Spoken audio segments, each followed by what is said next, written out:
Morning. It's a Tuesday morning here in Korea, and I'm finally getting around to answering one of the questions that was asked me about what's prostitution like in Korea. Prostitution is very pervasive. When I started looking into this, I thought I knew it all. There's this, and this. And I started looking at news articles, and there's blogs where stuff is mentioned. And holy shit, there's a lot more than I ever thought there was. So I figured I'd break it into kind of sections. So let's start off with the low-end stuff of prostitution. The mainstay of that, you've got car window cards. Hell, every morning you go out, you're going to see cars with their windows plastered with playing card-sized cards with pictures of naked or scantily clad women, usually Chinese actresses, from Chinese or Japanese porn stars to actual actresses. They're advertising anything from the prostitute will come to your house, to coffee rooms, to massage parlors, to anything. Nice little cheap free advertisement. And the stuff they're advertising is also usually the lower end stuff.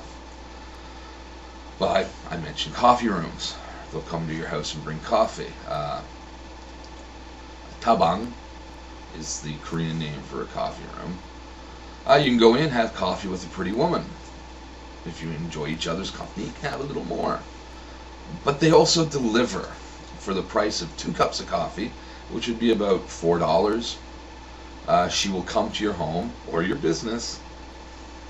For $20, she will be your companion for an hour. A lot of the older men do use this service to have someone to play cards with, drink a little soju with. If things go well, for more money, you might get more. They're very, very popular services. Then you have your singing room. Now, your basic singing room isn't always sex. Singing rooms are very popular with Koreans for anywhere from $10 to $15, depending on the quality and the positioning of it. You can go in and sing your ass off, karaoke with friends. If you have no one to sing with, for $20, a partner will come sing with you. If you get along, you can mess around a lot. Maybe more. If you don't get along, more money can also mean that more will happen. The younger women working as partners tend to be university students looking for cash who've taken a year off of university, or younger women who just didn't go to university. The older ones are housewives looking for some extra cash. There are sex PC rooms. The PC rooms are everywhere in Korea. Very cheap. Think of cyber cafes at home. Except these ones cost $1 to $1.50 an hour. That's it. Well, sex PC rooms come with video hookup. So, in the privacy of your cubicle, you can pay to watch a woman do whatever you ask her to do on camera. You communicate via the camera and the computer. If you want more, they're usually in the same building, and for the right price, they're available. Oh, milkmaids. This is a relatively new one. In Korea, there's a service where milkmaids, and usually it's an older woman, 40s, 50s. And sometimes it's a younger one. You can get a contract with them and they will deliver milk to your office. My first year here, our office actually used the service of one for a while. Only for the milk, sorry. And it's fairly cheap, but it's no cheaper than going and buying it yourself at the store and putting it in the fridge. But some of them provide other services for the right price, and they'll come to your office and go. Then you've got your basic prostitutes who do range in price. Some are low end, some are high end. Some might be $20, some might be $120. During the day, the prostitutes in Korea are usually ajumas, married women. Okay, maybe not ajumas, just married women. And they're looking to make a couple of extra bucks during the day. The husband's at work, and, well, the money's theirs.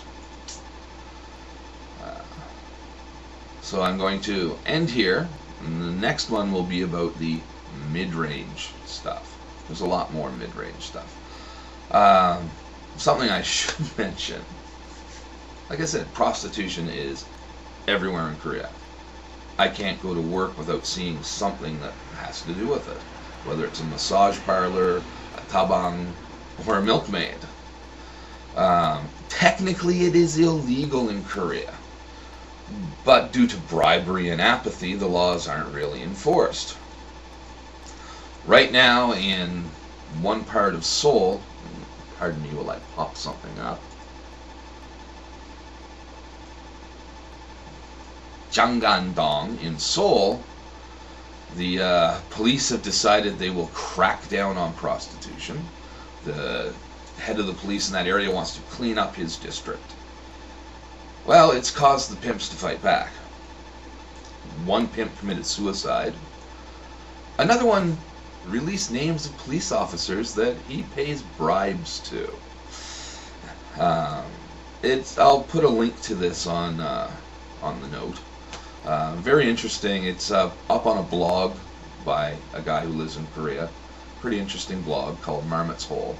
And he's done a couple of articles on this. Some of my research came from his article, but it's definitely interesting. A couple of years ago, the great crackdown on prostitution was supposed to start. The sex workers, and we're not talking pimps and that, the workers organized themselves and protested in the streets. I mean, solidarity.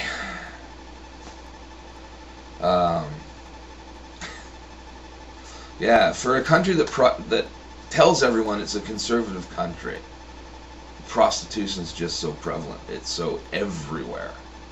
The mayor of Busan in an interview was, "Oh, I couldn't believe I went out and there were these ads for prostitutes on a car." It's like, oh, no one believes him.